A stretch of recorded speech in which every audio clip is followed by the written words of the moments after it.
Dalam kisah rakyat yang diwariskan dari mulut ke mulut di Nusa Tenggara Barat, Dewi Anjani adalah putri dari Dewi Mas, mantan permaisuri dari Raja Tuan. Dewi Mas, permaisuri yang mulia, diusir dari kerajaan akibat fitnah yang ditaburkan oleh istri kedua sang raja. Fitnah itu menyatakan bahwa bayi dalam kandungan Dewi Mas bukanlah anak dari Raja Tuan. Maka, dalam kehancuran hati, Raja Tuan mengasingkan Dewi Mas ke sebuah pulau terpencil yang tak berpenghuni, jauh dari istana yang pernah ia huni dengan penuh keagungan. Meski diusir dengan kejam, Dewi Mas tak menyerah. Ia berjuang mempertahankan hidupnya dan merawat kandungannya dengan sepenuh cinta. Tiba waktunya melahirkan, Dewi Mas dikaruniai sepasang anak kembar. Anak laki-lakinya ia beri nama Raden Nuna Putra, dan anak perempuannya diberi nama Dewi Anjani. Saat beranjak dewasa, Raden Nuna dan Dewi Anjani mulai bertanya-tanya tentang ayah mereka. Teman-teman sering mengejek mereka sebagai anak tanpa ayah,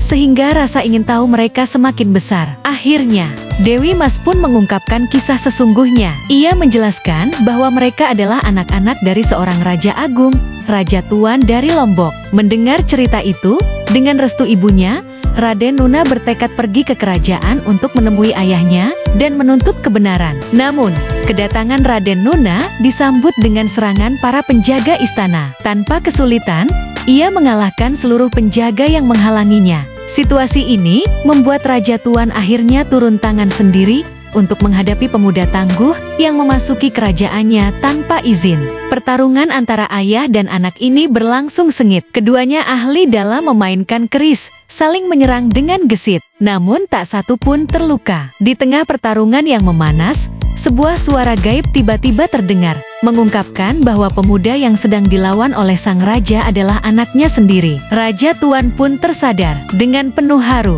ia memeluk Raden Nuna, dan keduanya bercerita panjang lebar tentang Dewi Mas. Setelah pertemuan itu, Dewi Mas dan Dewi Anjani dijemput kembali ke kerajaan. Kehidupan mereka pun kembali tenang dan damai di dalam istana.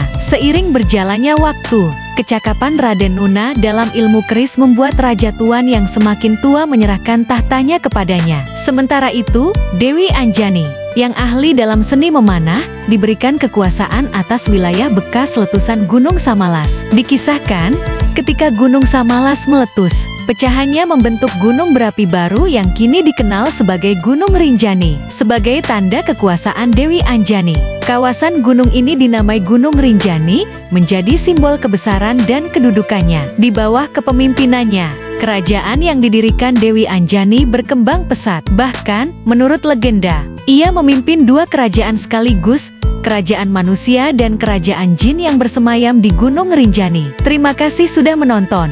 Jangan lupa untuk like, komen, share, dan subscribe untuk menikmati dongeng menarik lainnya.